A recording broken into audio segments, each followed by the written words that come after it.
الله أكبر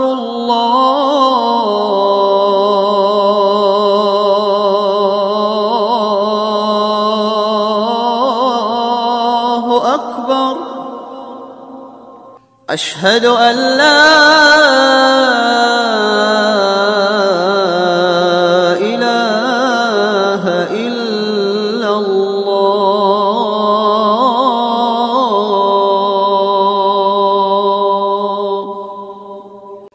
أشهد أن محمدًا رسول الله.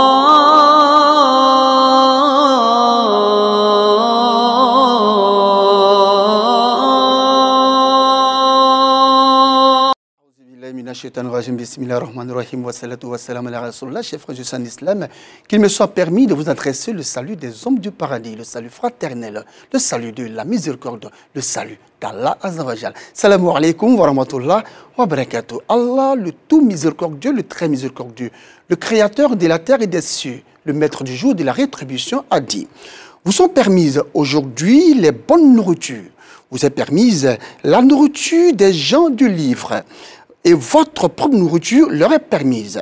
Vous sont permises les femmes vertueuses d'entre les croyantes et les femmes vertueuses d'entre les gens qui ont reçu le livre avant vous, si vous leur donnez leur dot, avec contrat de mariage, non en débauché ni en preneur d'amante. Et quiconque abjure la loi, alors vaine devient son action, et il sera dans l'au-delà du nombre des perdants. Surat Al-Maïda. Mesdames et messieurs, bienvenue sur RTI 1. Nous avons décidé de parler aujourd'hui de ce qui est halal et de ce qui est haram. Et pour en parler, nous avons invité sur notre plateau le frère Mohamed Djibril Bello. Il est le président de l'association Halal Côte d'Ivoire. Salam alaikum le frère. Wa alaikum salam wa barakatuh. La première fois que vous nous visitez, n'est-ce pas? Effectivement, c'est la première fois. D'accord. Alors, avec vous, nous avons la sœur Siloué Aïcha. Elle est responsable projet de cette association Halal Côte d'Ivoire. Salam alaikum la sœur. Wa alaikum salam wa rahmatullahi wa barakatuh. Pour vous permettre de bien vous installer, nous allons ensemble voir ce reportage de Assitan Diarra. Le halal est considéré comme une chose licite et autorisée par les prescriptions islamiques. Quant au haram, il fait référence à ce qui est interdit par la religion musulmane. Selon certains savants, les prières et invocations des personnes qui consomment le haram peuvent être rejetées jusqu'à ce qu'ils se repentissent. Voilà, merci donc à Assitan Diarra pour cette belle réflexion, ce reportage. Alors, le frère Mohamed, avant de rentrer dans le vif du sujet, pouvez-vous nous présenter justement votre association Halal Côte d'Ivoire? Merci bien, cher frère Kodé. Alhamdulillah, salatu wa salam rasulullah. Halal Côte d'Ivoire est une association qui aujourd'hui essaye de permettre aux musulmans, que ce soit en Côte d'Ivoire ou hors de la Côte d'Ivoire, de consommer ce qu'elle a autorisé, c'est-à-dire halal, licite, permis. Et donc halal veut dire l'autorisation? Bien sûr, le licite, le permis. D'accord. Est-ce que la sœur Aïcha Siloué a quelque chose à ajouter sur la présentation? Nous sommes un organisme de certification halal. On essaie de donner les certificats halal aux entreprises des industries de consommation telles que ceux qui sont dans le domaine de la cosmétique, la finance, afin de pouvoir les labelliser halal. D'accord. Et donc, ce n'est pas forcément... c'est pas seulement au niveau de la nourriture, il y a la cosmétique, la finance, un peu de tout. Ok. Alors, le frère Mohamed, dites-nous de façon concrète, c'est quoi l'halal? C'est quoi halal? C'est vrai qu'il y a l'association Halal Côte d'Ivoire, mais halal même c'est quoi? Halal, c'est un mot arabe déjà qui veut dire licite.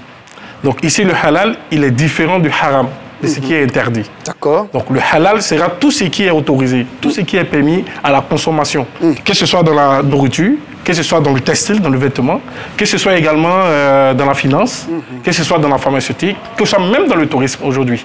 Donc tout ce qui est autorisé, tout ce qui est permis rentre dans le halal, dans le licite. Et comme Allah même dit dans le Saint-Coran, Allah il parle de halal toïba, c'est-à-dire le licite pur. Donc ce licite-là doit être exempt de tout déchet ou tout élément qui pourrait l'entacher. D'accord. C'est pour ça qu'ici, quand vous voyez un produit qui est labellisé halal ou qu'il est dit qu'il est halal, alors ce produit-là, il est sain, il est bon, il est consommable pour tout le monde. Que tu sois musulman ou pas, il est bien pour toi. Et ce qui est différent du haram. Du haram, bien sûr. Le haram, c'est bien sûr tout ce qui est interdit, tout ce qu'on doit s'éloigner, tout ce qui n'est pas autorisé. Alors, généralement, les gens parleront déjà du porc ou de l'alcool ou tout ce qui est néfaste au bien-être des musulmans que nous sommes. Oui, mais c'est vrai qu'on va parler de la nourriture, hein, et parlant même déjà de la boisson, le vin. Quand on prend le vin, mais les gens nous font savoir qu'effectivement, le vin, il est halal, il n'est pas haram. Que le vin peut être bu à table, mais n'est pas exagéré. Malheureusement, le vin, il est haram pour nous, parce qu'il inivre. Et tout ce qui inivre en petite quantité est interdit comme en grande quantité. Et donc, vous dites en petite quantité, donc ça veut dire qu'on peut prendre une cuillerée de vin. En petite quantité, il est interdit comme en grande quantité.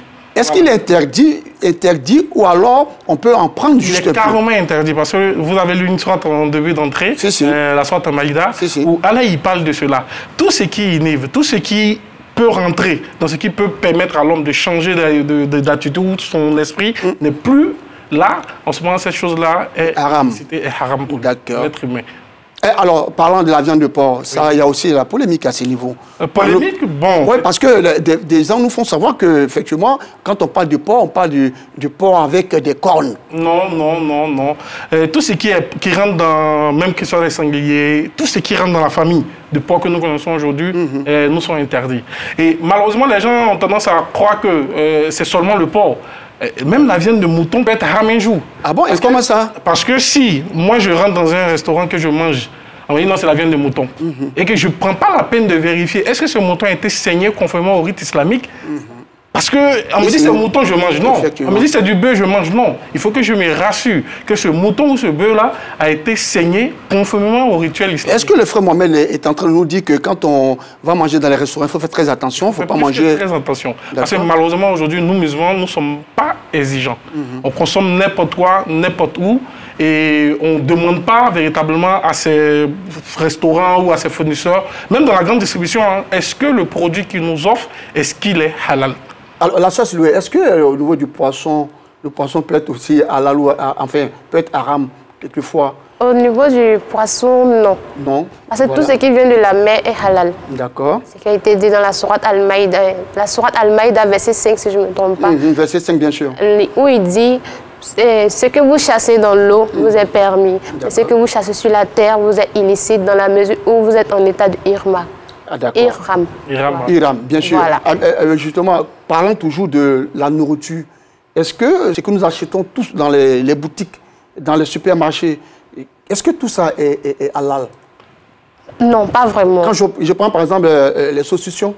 Non, pas vraiment. Pour savoir qu'un produit est halal, c'est de voir le logo halal là-dessus.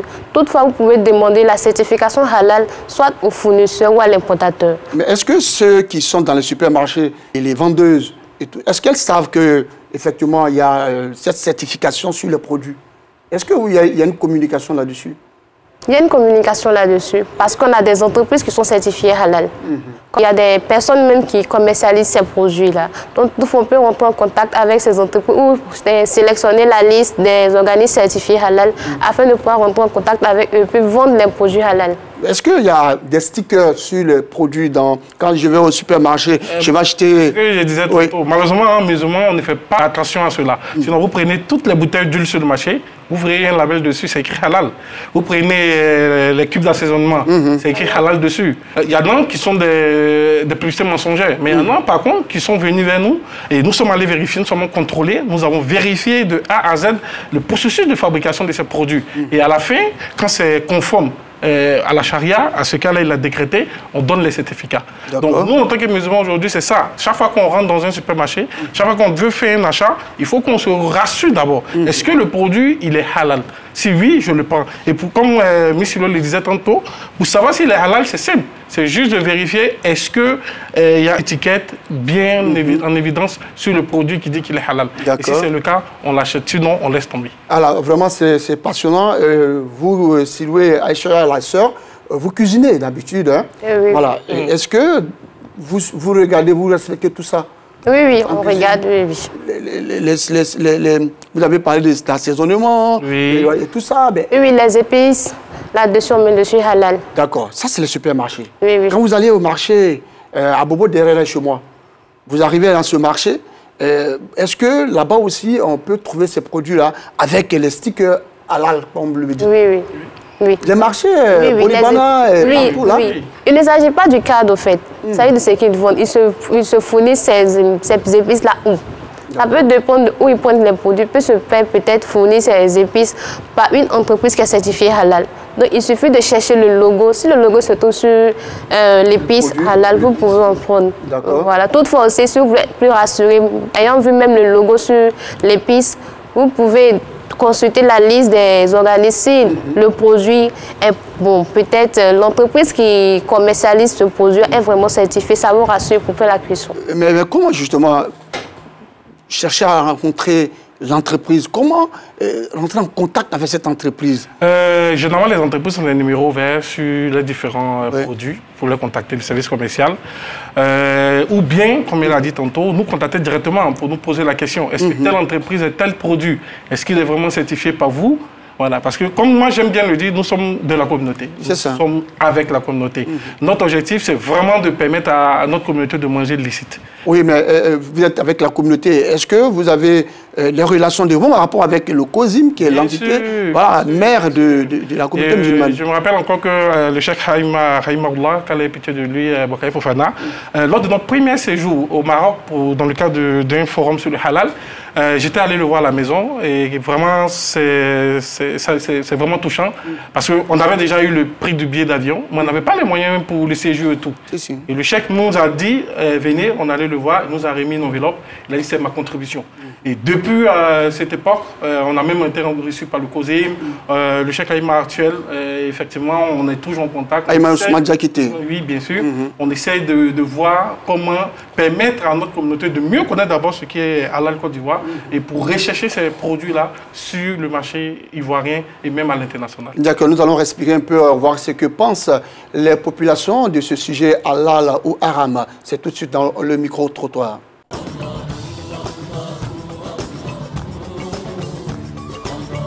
On parle de halal quand quelque chose est autorisé chez Dieu. On parle de haram quand quelque chose n'est pas autorisé chez Dieu. C'est-à-dire, quand tu fais quelque chose, tu as péché dedans. Halal, quand tu fais, tu n'as pas péché dedans. Quand on parle de halal, c'est lorsque tout ce qui est autorisé à l'islam, tout ce que l'homme peut manger. Voilà, là on parle de halal. Voilà. Si on parle de haram, lorsque tout ce qui est interdit, l'islam interdit tout à nous. Pour moi, quand on dit ce qui est halal, c'est ce qui est autorisé par Allah subhanahu wa ta'ala. Ce qu'Allah subhanahu wa ta'ala nous a ordonné de faire. Allah, donc on le fait selon les principes de l'islam. Voilà. Mais ce qui n'est pas halal, donc haram, c'est ce qui n'est pas autorisé par Allah subhanahu wa ta'ala. C'est que Allah subhanahu wa ta'ala et son prophète Mohammed nous n'a pas instruit à faire. On voit par halal ce qui est accepté par Allah et haram ce qui n'est pas accepté par Allah. Et bien évidemment, sous le respect des conditions et de tout ce qui est prescrit par Allah, il faudrait que tout ce qu'on puisse faire soit halal au lieu de haram pour être sur la bonne voie. Inch'Allah. Tout donc sur le plateau, merci donc à tous ces frères qui se sont prononcés, n'est-ce pas, sur ce sujet qui nous tient à cœur. Alors, frère Mohamed, dites-nous, moi je suis Sénoufo. Chez moi, au village, je consomme beaucoup, j'oublie la farine de maïs, de mil, de sorgho. On appelle ici communément kabato. Alors, est-ce que le kabato peut être haram? Attends, vous... Comment? Oui, malheureusement. Les frères, les parents nous vous suivent depuis le nord là-bas. Il peut avoir un risque de contamination croisée. C'est-à-dire? Dans le domaine des audits de la certification, les experts comprendront. Il peut avoir un risque où le produit, quand il prend dans la transformation, soit il y a des adjuvants, il y a des éléments qui viennent s'ajouter, qui peuvent ne pas être halal. Sinon, le maïs en lui-même, il est halal. D'accord. Quand on va vouloir aller plus loin, quand on va aller au champ, on va chercher à savoir qu'est-ce qui est mis dans le sol. Est-ce qu'il n'y a pas des engrais, des pesticides qui sont rajoutés, qui ne sont pas forcément halal pour l'être humain. Au jour d'aujourd'hui, on a vu des gens utiliser de la farine porcine ou bien des engrais provenant des déchets de porc pour engraisser les sols. Et si c'est dans ce contexte-là, alors le produit issu de cela n'est pas halal dans ce cas. C'est effrayant quand même. Hein? Donc, au village, bon, les parents vous écoutent depuis Nyangbo Tafiré. Le kabato qu'on mange, il faut faire très attention à ce qu'on met dans le sol. Hein. C'est ce que vous êtes en train de nous dire. Et le poulet. Dans le kabato. Oui. Le riz, par tous les aliments. Voilà. C'est pour ça que nous, en tant que musulmans, aujourd'hui, on doit être très regardants. Aujourd'hui, dans le domaine pharmaceutique, malheureusement, vous savez, même pour les femmes, les rouges à lèvres. Le poulet. Le poulet. Oui. Est-ce que le poulet peut être haram également Oui, le poulet peut être haram. Pour faire les audits, on ne se base pas simplement sur la transformation. D'accord. Au niveau de la production jusqu'à la transformation, comment est-ce que le poulet est tué? Parce que pour pouvoir égorger un animal, il y a une loi islamique qu'il faut suivre. Il y a des sourates, il y a... Voilà, voilà, comment est-ce qu'il faut commencer, comment il faut procéder, comment est-ce que le poulet doit être saigné. Par exemple, pour égorger un poulet, il ne faudrait pas prendre le temps de l'égorger. Par contre, bon, on suppose qu'il y a plusieurs poulets à égorger. Les autres poulets ne doivent pas voir l'autre. Surtout quand vous allez au marché, vous voyez comment les gens... ça fait donc on doit contrôler. Et le cadre même dans lequel on va saigner la bête. Parce que nous, quand on parle, il vous a dit tantôt que Allah, il a dit le halal toïba, c'est le licite pur. Donc le cadre dans lequel on doit saigner la bête doit être propre, doit être saine. Le couteau doit être bien aiguisé, de sorte que quand on tranche la veine, c'est soit une fois. Malheureusement, les poulets, vous voyez souvent dans les marchés, et après, même ceux qui font la saignée, malheureusement, souvent dans les talismans, un peu partout. Ils disent que ça les protège contre l'aura négative de la bête qui saigne. Mais ceux-là, le fait d'avoir des talismans quelque part, c'est une négation d'hybride. C'est une négation à leur foi. Bien sûr. L'islam ne le permet pas. Si quelqu'un qui a ça et qui saigne une bête, alors cette bête-là devient haram. Malheureusement. Wow. Alors, nous avons aussi des aliments importés. Hein. Alors, comment savoir justement que ces aliments importés que nous consommons, ces aliments sont halal? Pour savoir, c'est simple. C'est juste de vérifier s'il y a une étiquette dessus. Parce qu'on n'est pas le seul organisme de certification dans le monde. Il y en a plusieurs. Et donc, vous vérifiez auprès de votre fournisseur, est-ce qu'il a un certificat halal? Si oui, il vous le présente. Sinon, vous pouvez contacter directement le producteur, c'est-à-dire l'entreprise qui produit le produit, pour demander est-ce que le produit qu'il vous offre est vraiment halal ou pas. Ça, ce sont les étapes pour vérifier si un produit importé est halal ou pas. D'accord. Donc, quand je reçois un carton de poisson, enfin, on dit c'est le poisson, il n'y a pas de problème, de poulet, voilà, de poulet de l'extérieur, alors je dois chercher à voir s'il y a des stickers halal là-dessus, avant donc de consommer. Comme le bœuf également. Aujourd'hui, il y a plein de produits qui nous reviennent comme on parle de côtelettes de bœuf, on parle de foie, de rognon et tout. Le plus important, c'est de vérifier est-ce que c'est halal. Malheureusement, comme j'ai dit, notre communauté, on est beaucoup laxiste là-dessus. Bien sûr. On a un pouvoir d'achat, malheureusement, on n'a pas cette culture, au fait. Voilà, parce que tous, hein, quand on vient dans le supermarché, quand on regarde par exemple les saucissons, on dit, bon, ça c'est pas...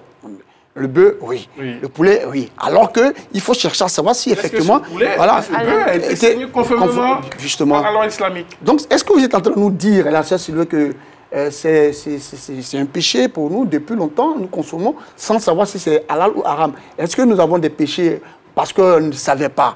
Ou alors, quand on ne sait pas, bon... Je pense que concernant le péché, on va laisser les autres sens oui, bien sûr, bon, justement, les imams et autres. Les imams, voilà, ils pourront bien nous éclaircir là-dessus. Est-ce que c'est un péché ou le fait de ne pas savoir nous donne un parapluie sur lequel... Mais aujourd'hui, je pense que...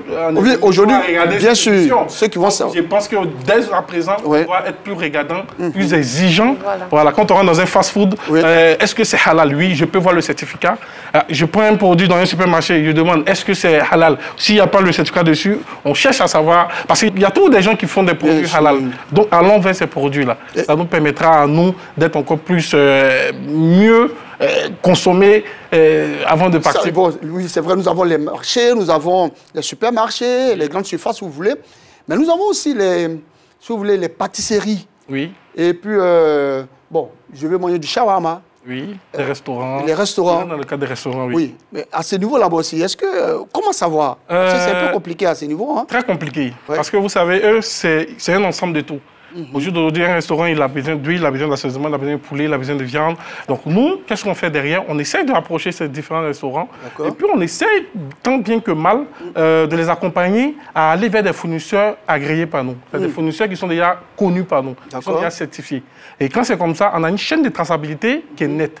Donc quand le produit fini, la ligne de plat, de tchèp ou bien je sais, est servi, en ce moment-là, vous pouvez le manger allègrement parce que derrière, il y a un travail qui a été fait. Ah, j'avais dit aussi que la sœur Siloué, qu'il faut que nos mamans, nos femmes, nos épouses soient aussi regardant vraiment on doit vérifier tout ce qu'on prépare, tout. Et pour cela, il faudrait que la communauté musulmane même soit exigeante sur le halal. Tant qu'on ne demande pas, il va arriver parfois qu'on ne mange sans contrôler. Pourtant, si nous-mêmes on sent le besoin et on exige, avant de préparer tout, on va vérifier si c'est halal ou pas. D'accord, mais je pense que la sœur Siloué, vous devez arriver au nord, chez nous, pour sensibiliser nos parents. Il n'y a pas de problème, ça sera fait, Inch'Allah. Voilà, pas au dîner, hein? Non, voilà. Pas du tout. Non, si, parce qu'on gagne également les musulmans là-bas qui ont besoin de ça. D'accord. Si c'est pris, pris sur cet angle-là, il n'y a pas de souci. Toujours dans le même sens, hein, vous savez, même aujourd'hui, on a tendance à se focaliser sur seulement la viande. La viande. Si. Mais vous voyez aujourd'hui les produits laitiers. Les produits laitiers, il y a de la gélatine qu'on utilise généralement pour gélifier. Mais cette gélatine, à 90%, c'est du porc. Malheureusement, on l'utilise. Le lait, là? Oui. Malheureusement, la gélatine, pour le gélifier, à 90%, il est haram. Combien de musulmans consomment le yaourt, le déguet, je ne sais quoi d'autre? Mais il faut qu'on se pose des questions. Il faut que nos imams même interviennent là-dessus. Il faut qu'ils en parlent. De sorte que derrière, parce qu'il y a de la gélatine halal. On ne dit pas de ne pas consommer le lait ou autre, mais il faut vérifier. Voilà. Donc, utiliser des gélifiants qui sont autorisés par notre religion. Il y en a qui sont faits à base d'agres, qui sont halal. Il y en a qui sont faits à base de de poisson, qui sont halal. Il y a plusieurs. Et laissez seulement celui qui est fait à base de porc. 90%? Oui. De la gélatine? Oui. 90%? Oui. Est fait à base de porc. Même dans les gelus. Et même les gelus des comprimés, les gelus sont faits à base de peau de porc, malheureusement. Mais écoutez, donc quand on est souffrant et qu'on se rend à la pharmacie... Si on est contraint, il n'y a pas de problème. Mais quand on peut avoir quelque chose d'autre, un substitut, on prend le substitut. Mais il faudrait qu'on montre la volonté de vouloir un substitut, mais on ne se pose même pas la question. Ça veut dire que c'est vraiment difficile aussi, hein, au niveau des produits pharmaceutiques. Hein. Au jour d'aujourd'hui, on ne dira pas oui. Parce que dans certains pays, même en Europe, qui ont dépassé cette étape. Et nous, nos pays qui sont à plus de 40% musulmans, on peut y arriver. En Europe, c'est quoi? C'est 2-3%, souvent 4% de musulmans. Mais on leur propose ces services-là, on leur propose ces ingrédients. Parce qu'ils ont demandé, parce qu'ils respectent leurs droits en tant que consommateurs. C'est juste ça. Il faut juste pour qu'on puisse respecter nos droits en tant que consommateurs. Je vais pour une consultation à l'hôpital et le médecin me dit simplement que voilà, j'ai un palu, l'ordonnance, je me rends à la pharmacie et puis là-bas, j'ai dit au pharmacien, je veux des médicaments halal. Non, pas forcément. Ah voilà, mais parce que vous allez faire par là avec... Non, on vous donne un médicament, n'importe quoi, le nom il est connu. Ce médicament-là, en vérité, il existe à version halal déjà. D'accord. Seulement que nous, on n'a pas ici parce qu'on n'est pas demandeur. Parce que vous comprenez que les pharmaciens, c'est un marché également, c'est un commerce. Si le produit n'est pas demandé, ils ne vont pas le proposer aux consommateurs. C'est nous seulement, en tant que musulmans, il faut qu'on demande. On veut des produits pharmaceutiques halal. D'accord. Oui, vous voulez ajouter quelque chose? Non, ça va. Je dis que c'est possible si on fait la demande. D'accord. Mais si on n'exige pas, on va penser que c'est impossible. Est-ce que vous rencontrez des difficultés, des écueils dans l'exercice de vos fonctions? Oui. Ah bon? Oui. Il peut arriver qu'il y a des entreprises qui falsifient les certificats.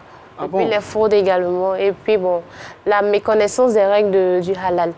Est-ce qu'il y a des entreprises qui vous ferment aussi les portes? Quand vous voulez... Oui, on peut dire ça comme ça. Parce qu'il y a des entreprises, malheureusement, qui se cachent sur le fait que les consommateurs ne sont pas regardants. Donc, du coup, ils disent qu'ils n'ont pas besoin de certificat. Mon produit se vend sans être halal officiellement. Alors, pourquoi peut-être débourser des fonds encore pour venir se faire labelliser? Est-ce que vous avez des rapports avec le ministère en charge du commerce? Oui, et de l'industrie, oui. On fait des séminaires ensemble, on fait des formations. Vous avez leur autorisation pour entrer dans les entreprises ou on n'a pas forcément besoin de l'autorisation pour entrer dans les entreprises. Ah, d'accord. Oui, nous sommes une communauté, c'est une norme communautaire. Donc nous, aujourd'hui, même les entreprises, c'est eux qui viennent généralement vers nous parce qu'ils ont besoin de ces certificats-là pour soit présenter à des clients, malheureusement à l'international, parce qu'on a plus de demandes même à l'international qu'au national. Et nous, notre objectif aujourd'hui, c'est vraiment que cette communauté, notre communauté, prenne à bras le corps le halal et le réclame comme étant le droit. Bien sûr. Voilà, parce que, comme on a dit, on a le pouvoir d'achat. Alors, pourquoi pas? D'accord, mais comment est-ce qu'on peut justement intégrer votre association Oh, il est assez simple. Hein. Nous sommes sur les différents réseaux sociaux, à la Halal Côte d'Ivoire. Nous avons des représentants un peu partout, en Côte d'Ivoire et même surtout à Abidjan. Ah bon, hein? Oui. Sur tout le territoire national? Oui, on va dire ça comme ça. Est-ce que vous êtes nombreux? Parce que là, je reçois le frère Mohamed et je reçois la sœur Aïcha. Mais est-ce qu'au-delà de vous, il y a aussi, vous avez un bureau? On a nos bureaux qui sont situés à Ebimpe, à Niama. D'accord. On en a également un autre bureau qui est à Yopougon, donc où on reçoit quotidiennement. À l'intérieur, vous avez des bureaux, non? Non, on a des représentants, des personnes physiques qui nous représentent parce que vous savez, toutes les industries sont à Abidjan. Bien sûr. C'est sur les industries que nous sommes en train de faire des efforts. D'accord. Donc c'est un peu plus simple pour nous d'être plus basés à Abidjan. D'accord. Ça fait froid au dos, c'est vrai, mais c'est important de consommer halal. Nous allons ensemble marquer une pause, voir ce qui s'est passé au cours donc, de la semaine avec la vie de la communauté, avec tous nos reporters. C'est tout de suite dans la vie de la communauté.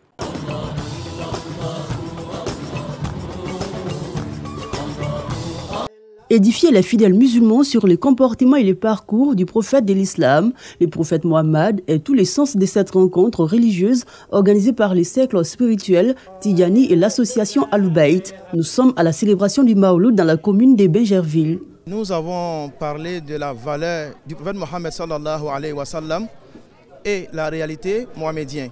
Je lance un appel à tous les musulmans du monde entier de faire beaucoup de salat sur le prophète Mohammed sallallahu alayhi wa sallam. La qualité des messages prodigués par les conférenciers n'a laissé aucun fidèle indifférent. Le thème de ce soir était basé sur l'amour du prophète. Et nous avons défini la meilleure des amours que nous pouvons apporter au prophète c'est de suivre les bons comportements. Les bons comportements à la maison, les bons comportements avec le voisinage, le bon comportement à l'école, le bon comportement dans le commerce. Nous sommes venus pour prendre des bénédictions. Je pense que toute bénédiction étant d'une importance, je n'ai pas de mots pour le dire, on ne pouvait pas manquer vraiment cet événement-là. Et le maire lui-même nous a instruits à l'effet d'être là. Cette rencontre religieuse a été également un moment de prière pour la paix et le développement de la Côte d'Ivoire. Ferveur religieuse pour la célébration du Maouloud à Tanso, village de la sous-préfecture de Tiémé, dans le département d'Odiné, région du Kabadougou.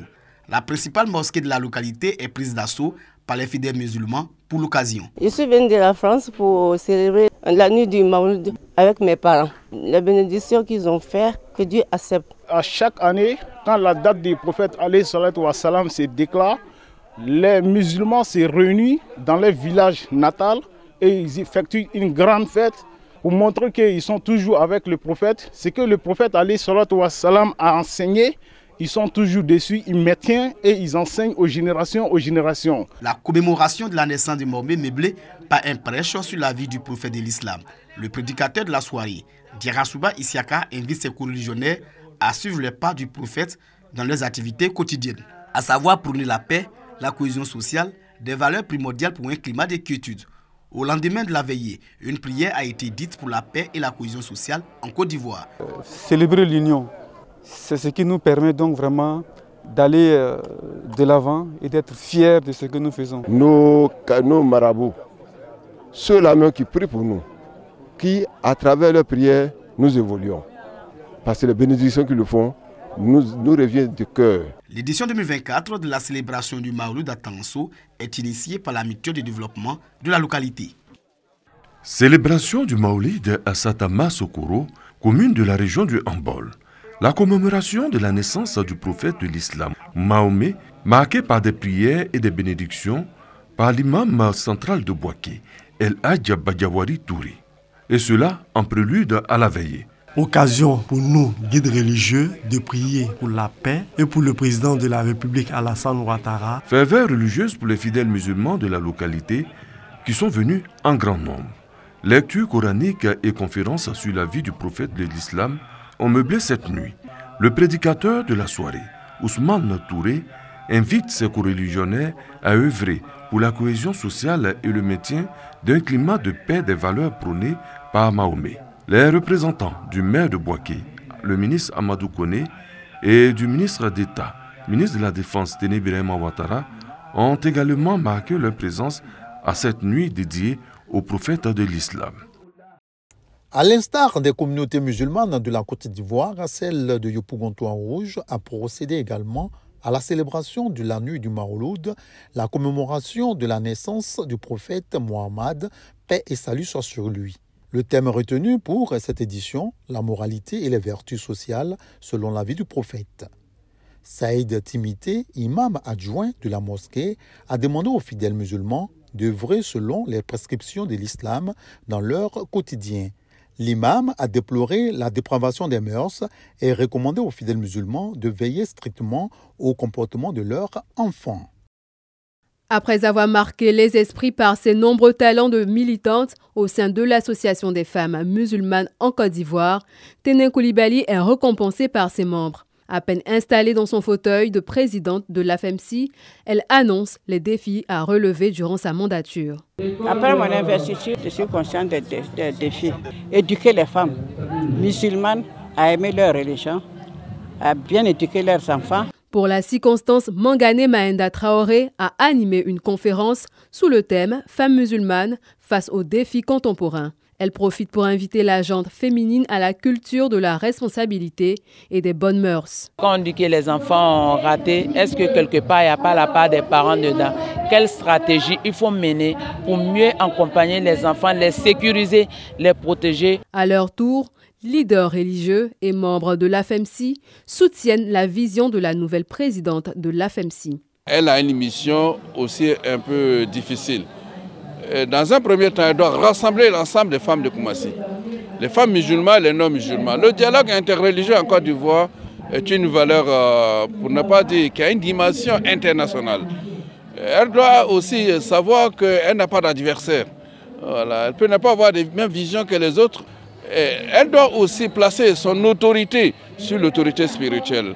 L'investiture de la nouvelle présidente, nous l'accueillons avec joie. Nous souhaitons qu'elle réussisse à sa mission. L'AFEMSI a pour but, entre autres, de promouvoir l'islam au sein de la gente féminine, de créer l'union et la solidarité entre les femmes musulmanes. Quartier avocatier dans la commune d'Abobo. Ici, la reprise des cours ce lundi matin. Avant de gagner leurs classes respectives, élèves, enseignants et membres de l'administration participent au salut aux couleurs. Occasion pour Aboubakar Silla, directeur de l'établissement, de signifier que c'est une habitude qui incarne certaines valeurs aux élèves. Le lundi matin, avant de commencer les cours, on fait le salut aux couleurs pour apprendre aux enfants le civisme et le savoir-vivre. Une fois en salle de classe, les cours commencent par des révisions avant d'entamer la leçon du jour.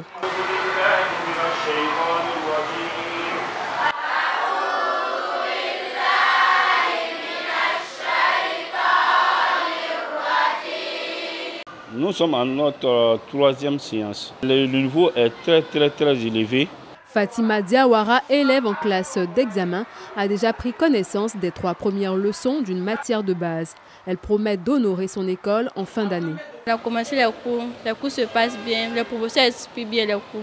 Je vais étudier pour arriver, pour être parmi les mieux. Pour s'assurer du bon déroulement des cours, Ahmad Silla, fondateur, passe en revue les classes. On a fait la réunion d'entrée avec les enseignants, après la réunion de Madame le ministre. Et puis on a donné nos principes par rapport à ce que l'État de Côte d'Ivoire nous demande et ce que nous-mêmes nous souhaitons par rapport aux écoles confessionnelles comme directive. Ça a été donné à tous les enseignants. Et je pense avec cette visite, je constate que les premiers conseils que nous avons donnés, ça a été bien assimilé. Dans cette autre école confessionnelle, toujours dans la commune d'Abobo, le collège des directeurs des études se rassure du bon déroulement des activités dans les bureaux, à la salle des professeurs et dans les salles de classe. Après quoi, le chef de la délégation donne des consignes. Nous voyons que depuis le début de l'inscription jusqu'au début des cours, on pense que tout se passe très bien. Les professeurs ils sont là, les élèves aussi sont aussi présents, tout va bien, les cours ont commencé et même d'autres professeurs ont commencé déjà les interrogations. Pour ce parent d'élèves, l'atmosphère est rassurante. Juste arrivé, il y a constaté que les élèves sont en classe, les professeurs sont en classe, ils donnent les cours. J'ai même visité quelques classes pour voir les professeurs, dire qu'il n'y a pas de problème, il J'avais déjà les élèves dans la classe, j'étais très content. Depuis le démarrage effectif de la rentrée scolaire 2024-2025, le 9 septembre dernier, les cours ont repris aussi bien dans les établissements privés et publics de l'enseignement laïque que dans les écoles confessionnelles musulmanes. Tous sont à la tâche pour le strict respect du programme de l'année. Ils sont venus du Mali, du Burkina Faso et des pays de la sous-région, mais aussi des différentes villes de la Côte d'Ivoire pour célébrer la naissance du prophète de l'islam, le prophète Mohammed. Une initiative de la communauté Ahmadiyya Tidjaniya Côte d'Ivoire, CHTCI, qui s'est tenue dans un lieu sacré de la ville d'Azopé.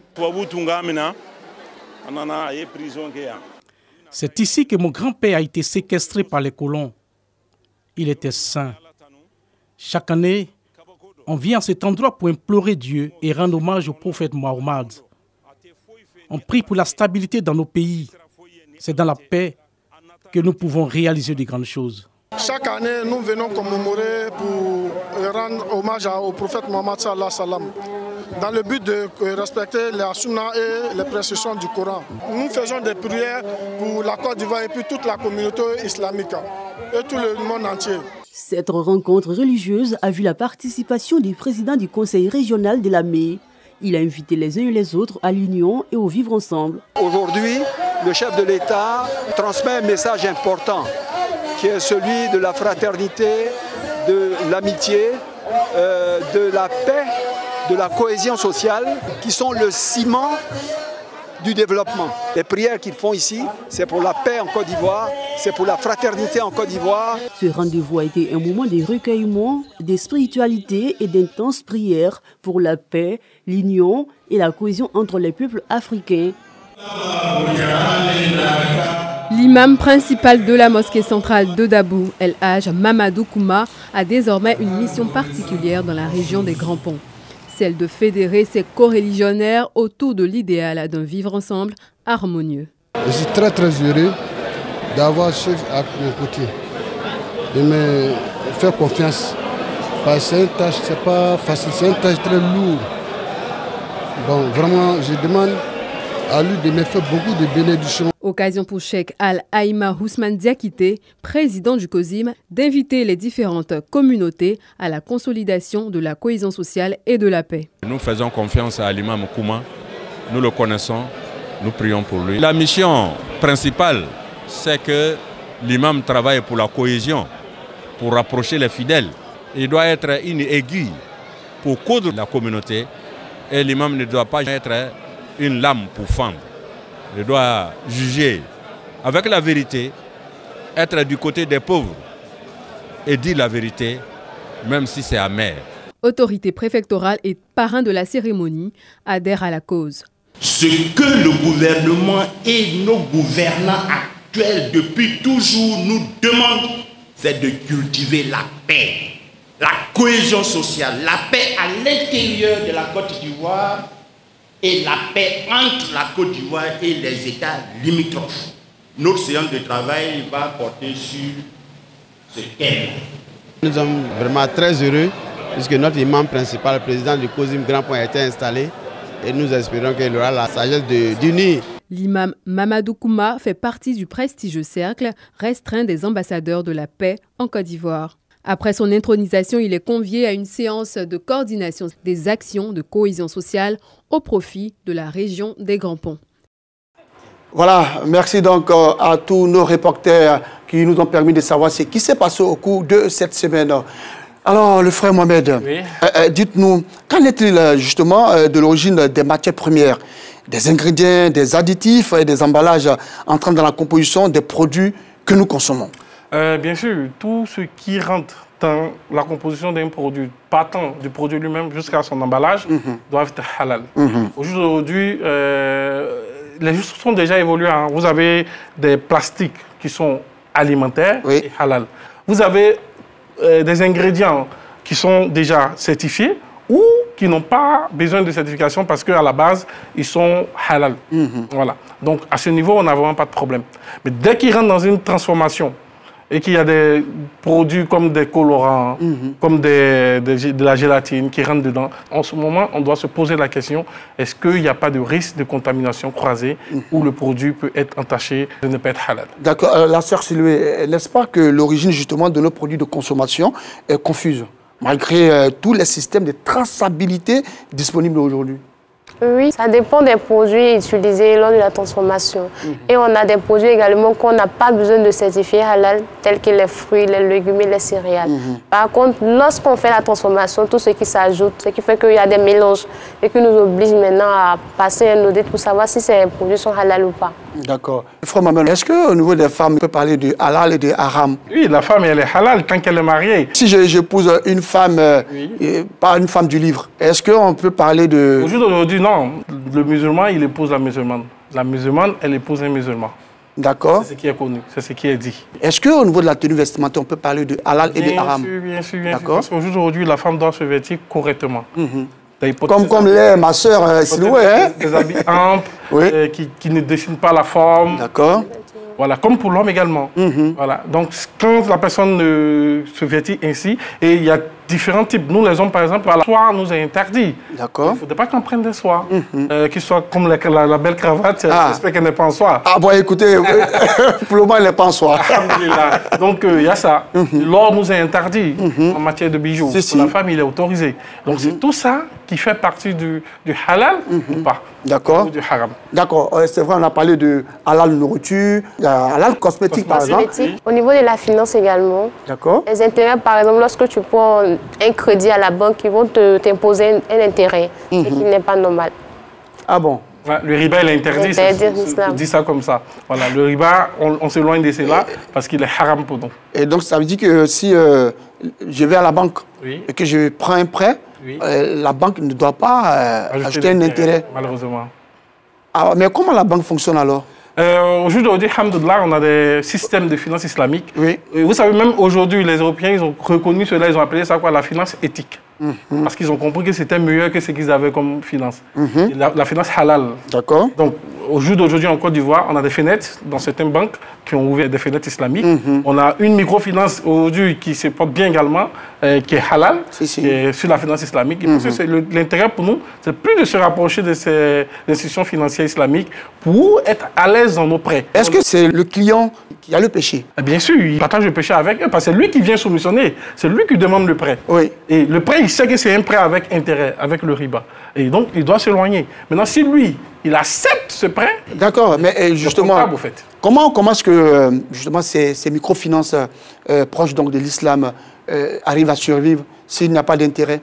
Ils ont des systèmes en interne qui permettent de donner, soit ils rentrent avec vous dans le capital, ils ont des méthodes également où ils vous accompagnent.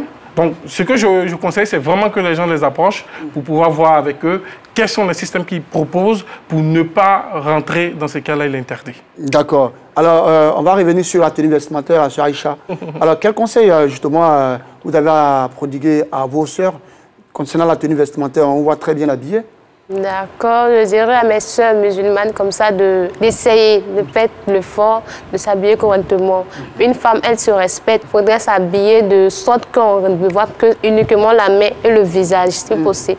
Mais s'habiller de sorte qu'on ne voit pas la forme, ni tracer, en tout cas de sorte que tu sois bien habillé. Quand tu passes, on te respecte. C'est cela. Il faudrait essayer de faire ça en tout cas au maximum. On a parlé de la pharmaceutique. Est-ce qu'au niveau des verres que nous avons, les montures, est-ce que là-bas aussi on peut parler de... Bon, c'est vrai que la sœur a une monture, mais c'est pas oui. Est-ce que là-bas aussi... Peut-être qu'on va... Chez nous, les hommes, on va toujours vérifier si ce n'est pas de l'or, voilà, si ce n'est pas fait de façon ornement, voilà, pour plaire, pour paraître et tout ça. Sinon, il n'y a pas de problème à ce niveau, normalement. D'accord. D'accord, on va revenir sur la nourriture, hein, carrément. On a parlé de la viande de porc. On a aussi parlé du poulet, le mouton, le bœuf. Est-ce qu'il y a d'autres produits alimentaires qu'on pourrait vraiment traiter d'halal ou de haram? En matière de haram et halal, tout est autorisé sauf ce qu'elle est interdit. Donc tant qu'il n'y a pas d'interdiction, on consomme. D'accord. Voilà. Et dès l'instant où l'interdiction arrive, on laisse tomber. Donc ceux qui vont nous dire que tel produit halal ou haram surtout, on va lui demander de nous prouver qu'il est haram. D'accord. Voilà. Sinon, tant qu'il n'y a pas d'interdiction dessus, il est autorisé de consommer. Mais celui qui est à la maison, qui reçoit de la nourriture, mais qui n'est pas informé, qui ne sait pas, qui n'était pas à la source, qui consomme cette nourriture-là. Mais la nourriture n'est pas venue comment? Non, nous savons que pendant les fêtes, Ramadan, Tabaski, on le cuisine, on partage la nourriture. Si qui t'apporte à manger, tu manges. Oui, mais justement, si le frère musulman l'a acheté dans le supermarché, qui ne s'est pas rendu compte que, ou qui n'a pas vérifié les stickers de halal et tout ça, est-ce que celui qui reçoit la nourriture, lui, il a un problème? Il n'a pas de problème véritablement. Parce que c'est quand ton frère musulman t'invite, tu manges. Parce que tu gardes... Il y a cette confiance-là. Confiance-là en lui que ce qui t'apporte est halal.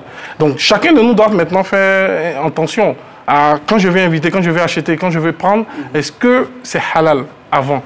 Parce que je suis comptable du fait que mon frère ait mangé haram parce que j'aurais pris peut-être de la viande de poulet qui n'a pas été saignée conformément au rituel, ou même des côtelettes de bœuf, qui se retrouvent être des côtelettes de porc, malheureusement. La sœur Achia, est-ce que vous nous conseillez justement de fréquenter justement les restaurants islamiques ou même des restaurants où vraiment les normes sont respectées? Voilà, d'abord, il faut fréquenter les restaurants halal. Toutefois, si vous partez dans des restaurants qui ne sont pas certifiés halal, vous pouvez les proposer de se certifier halal. Parce qu'il peut arriver qu'il y a des personnes qui quittent dans des pays islamiques, qui viennent en Côte d'Ivoire, qui demandent est-ce qu'il y a des restaurants halal. S'il y a ces restaurants qui existent, on peut les diriger vers ces restaurants-là. Donc, toutefois, si vous avez l'habitude de consommer dans des restaurants halal, c'est déjà bon. Mais pour être sûr, vous pouvez réclamer le certificat. Par contre, si vous partez dans des restaurants non certifiés halal, vous pouvez les proposer ceux-là. Ça peut les aider également. Est-ce que vous avez réussi à identifier quelques restaurants halal au niveau de la Côte d'Ivoire? Vous en avez entendu parler? Non? Pas encore. Vous n'êtes pas encore arrivé à ce niveau-là, hein? Non, on travaille là-dessus. On a une liste qu'on est en train de faire. D'accord. Il y a quelques restaurants, par exemple à l'aéroport. Les mets qui sont servis dans les vols, nous, on a certifié l'aéroport, vous voyez. Parce que c'était... ont compris que dans leurs différents clients qui prennent les vols, il y a des gens qui ont besoin d'être rassurés sur la laïcité du mets qu'on laissait dans les avions. D'accord. Il y a une société au niveau de l'aéroport qui est client chez nous, certifié. Non seulement en Côte d'Ivoire, mais dans d'autres pays de la sous-région. Donc c'est pour dire combien de fois, tous ceux qui sont dans le domaine de la restauration, aujourd'hui on est en train même d'accompagner certains hôtels à la certification halal. Parce que il faudrait que dans un hôtel, quand moi j'arrive, je puisse avoir par exemple la direction de la Qibla, j'ai un petit tapis de prière, que je sois pas forcément la violence visuelle de voir des femmes nues qui se promènent ici et là. Il faut que je sois dans un cadre. Et donc, certains hôtels aussi ont compris cela, que c'est intéressant pour eux d'avoir une certification qui permettra à ces clients qui viennent d'extérieur, généralement des pays du Golfe, de pouvoir séjourner chez eux. Donc, vous voyez, le halal aujourd'hui, c'est au-delà de ce qu'on va appeler comme la nourriture, mais du comportement vestimentaire, en passant par les voyages, en passant par la culture, en passant par tous les domaines de la vie de tous les jours. Le halal, on le retrouve là. On le retrouve là. La sœur Aïcha, est-ce que le non-musulman peut consommer halal? Le non-musulman peut consommer halal. Voilà, c'est bon, nous faisons la certification plus en se basant sur la loi islamique, mais on s'assure que le produit également est de bonne qualité. Voilà, on vérifie la qualité du produit et on vérifie également est-ce que ça suit les normes islamiques. Il y a des non-musulmans qui ne consomment pas le porc. Donc le non-musulman également, il peut consommer le halal. Seulement qu'il va juste regarder le logo, même s'il ne connaît pas la signification, il suffit de voir le logo et puis il pourra consommer. C'est permis à tout le monde de consommer halal. Parce que déjà, le halal, c'est santé. Le halal, c'est sain, c'est pur. Donc tout produit qui est bon pour... Le musulman, c'est un être humain comme tous les autres. Donc si c'est bon pour moi, c'est bon pour... Tout les parents sénifaux, mais bon, c'est bon pour les non-musulmans. Voilà, c'est bon pour les parents sénifaux, surtout que le kamato, vous l'avez dit, vous l'avez démontré par A plus B, qui peut être haram. Et donc ça nous a effrayés, mais je pense que nos parents au niveau du Nord vont vraiment en tenir compte pour ne pas consommer haram. Alors le sénifo, il est très regardant sur tout ce qu'on dit, hein. Il écoute les conseils. Et quand il est dans l'islam, c'est un peu comme les ouais. Quand nous sommes dans la religion, on ne badine pas avec. Alors que retenir, frère Mohamed? Ce qu'il faut retenir, c'est qu'au jour d'aujourd'hui, nous musulmans, nous devons être très regardants. Nous devons être très exigeants. La qualité, ce n'est pas seulement pour les autres. Nous également, nous avons besoin de produits de qualité. Et partant de produits de qualité, c'est que ce produit-là doit être en conformité avec nos principes religieux. Et donc, qui dit principe religieux va dire halal. Donc j'appelle mes frères et sœurs dorénavant à être plus regardants sur ce qu'ils consomment. Voilà, quand on va dans les supermarchés, se rassurer que ce produit il est conforme à notre religion. Sœur Aïcha, est-ce que vous avez quelque chose d'autre à dire ou à ajouter sur la présentation du Halal Côte d'Ivoire, votre association? En plus d'avoir présenté Halal Côte d'Ivoire, il faut, Inch'Allah, nous avons une activité qui aura lieu, le Halal Expo. Si tout va bien, en novembre, du 14 au 16 novembre, au Palm Club Hotel. Donc nous invitons tout le monde, la communauté musulmane, y compris les non-musulmans, à venir participer à la cérémonie pour avoir une idée de ce que c'est Halal. Parce qu'on aura des conférences, des panels et des entreprises qui sont certifiées Halal qui vont exposer. Donc on donne l'opportunité à tout le monde de venir participer, non seulement pour avoir une idée claire du thème halal, mais également connaître les entreprises qui sont déjà certifiées halal afin de désormais se diriger vers eux pour acheter leurs produits.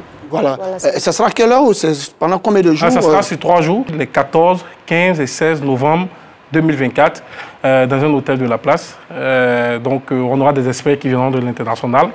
On aura également des entreprises certifiées au niveau national qui vont exposer les différents produits certifiés et labellisés, de sorte que les gens puissent connaître ces produits et s'en approprier. D'accord. Sœur Aïcha, un résumé en 2 lignes. Bale silama ou ame bitelem kan ame ala kwanye min toyi et panye min ke amo telele kan.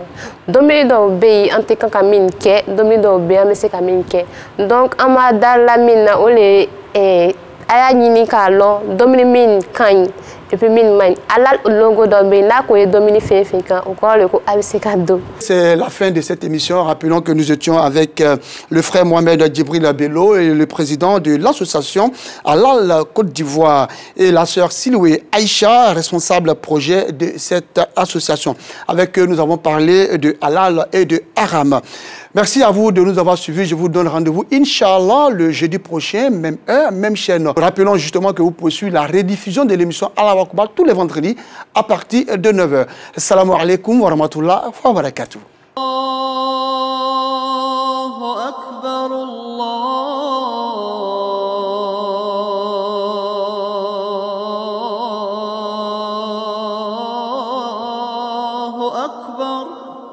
أشهد أن لا